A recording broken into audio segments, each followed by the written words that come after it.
Ate, guys, punta na tayo doon sa pwesto ko.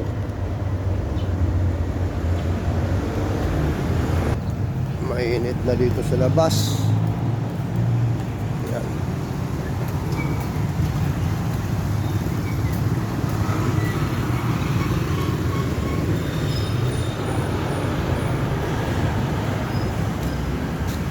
Uy, wala. May natutulog.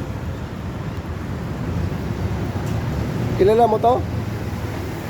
Ha? Kilala mo? May borders na kami rito ah.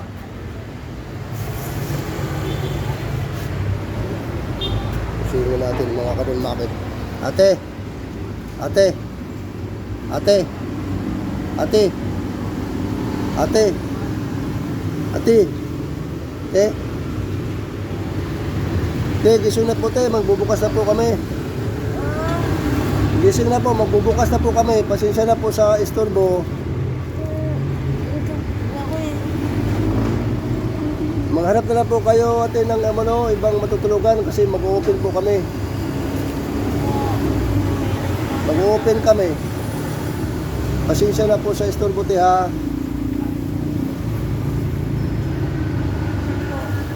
Hanap po kayo ate ng ibang pistong matutulugan. Pasensya na po.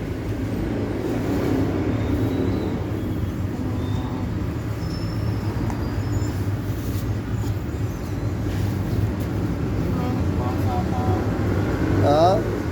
Wala ka bang bahay? Saan po kayo nakatira, te? Saan kayo nakatira?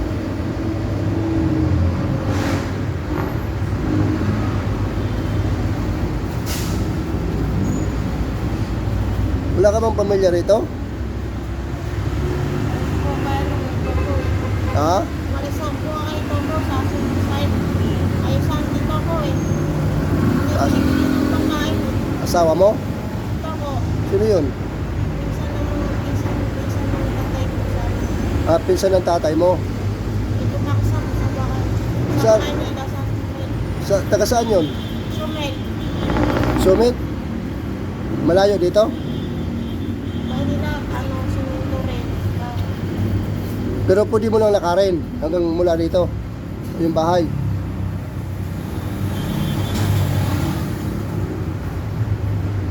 Kawawa ka naman te, wala kang matutulugan. Kailangan mo ring bumangon dahil magbubukas kami.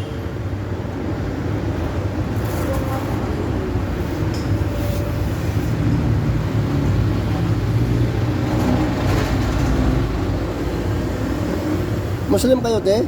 Muslim po kayo? Ha? Wala pong pera. Pabili ng pagkain.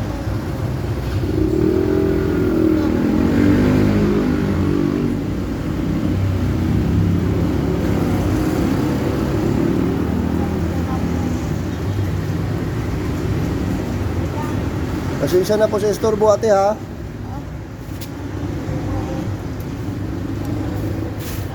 Magbubukas din po kasi kami. Maistorbo pa po kayo dyan sa daanan.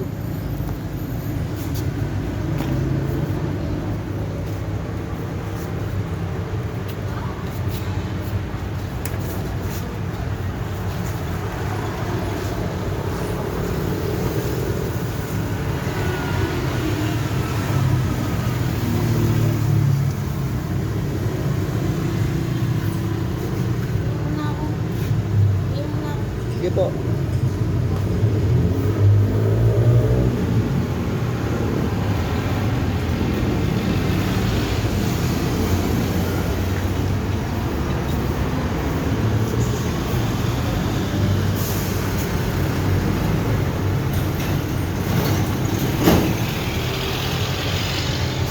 Kawawa naman yung babae mga kalulaki, walang matutulugan. Lumayas daw siya doon sa tinitirahan niya, pinsan ng papa niya dahil hindi na siya pinapakain. Gusto. Wala rin tayong magagawa, wala rin tayong maitulong na pera, mga kalulaki.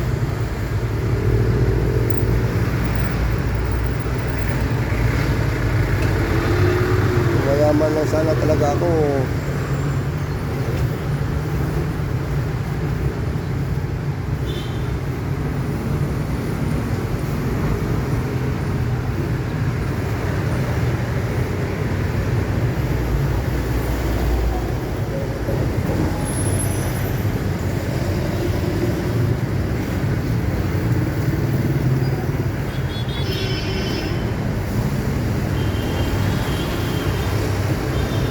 Bumalik ka na lang doon te, sa pinsan ng papa mo. Kaysa naman dito ka lang sa kalsada matutulog. Pera eh.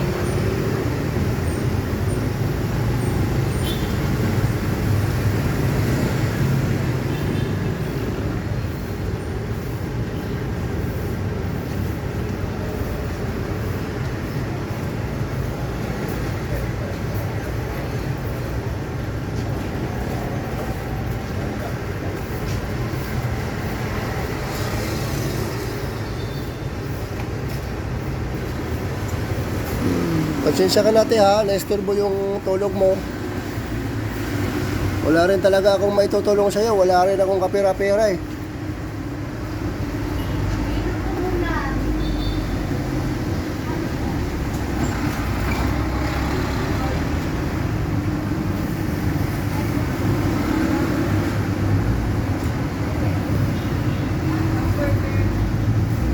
Gusto man kitang tulungan te, pero wala rin ako eh. Pasensya na po talaga te.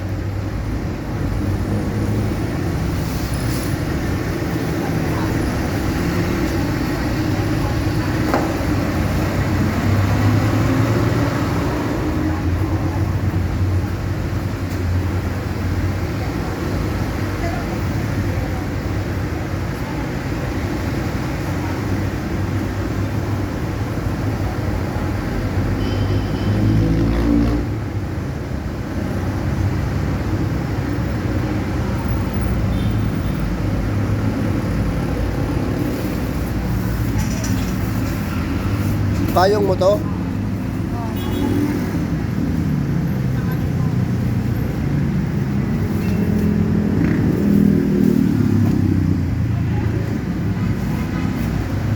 Saan mo mga magulang mo te? Wala ka ng mga magulang? Wala ka ng mga magulang? Saan po sila?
Salamat ate.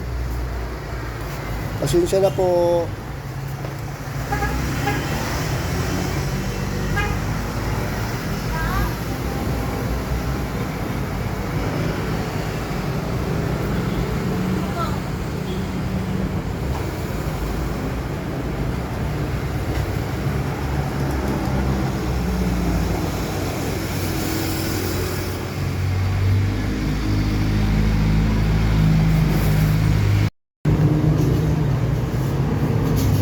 kawawa naman si ate mga kadun Maki, wala daw siya matutulugan. Pinalayas daw siya doon ng pinsan ng tatay niya dahil wala daw may papakain sa kanya. Awang-awa talaga ako sa kay ate mga kadun Maki Asuray. Wala daw siyang pera,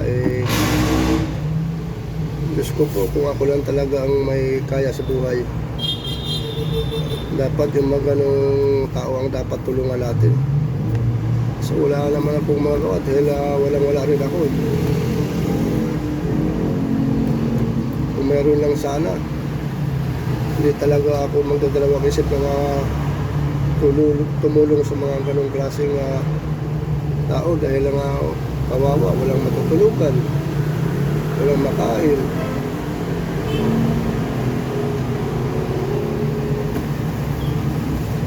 Iwan ko lang yung buhay natin. Kaya lang medyo minalas lang tayo sa kalagayan ko dahil nga hindi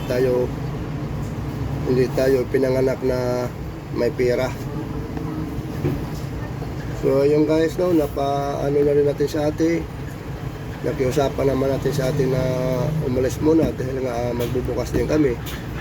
Hindi naman po pwedeng hindi ko siya gigisingin dahil nga nandito talaga siya sa may pinto ng ng homework sa binabantay ko. Kailangan talagang gisingin natin. So ayun, humingi na din naman ako ng sorry, pasensya. So ayun guys, maraming salamat. Sana po kung may nakakilala doon kay ate na mga kamag-anak, please naman alagaan nyo si ate, pakainin nyo naman po si kawawa naman So ayun guys, maraming salamat po at sana may nakakatulong kay ate. Thank you. At mga kadun Maki, huwag po ninyong kalimutan paki-subscribe po ng aking YouTube channel, Marlon Sarting TV, at paki-share at likes, follow po dito sa aking Facebook page, Don Maki alias Oray. Maraming salamat po.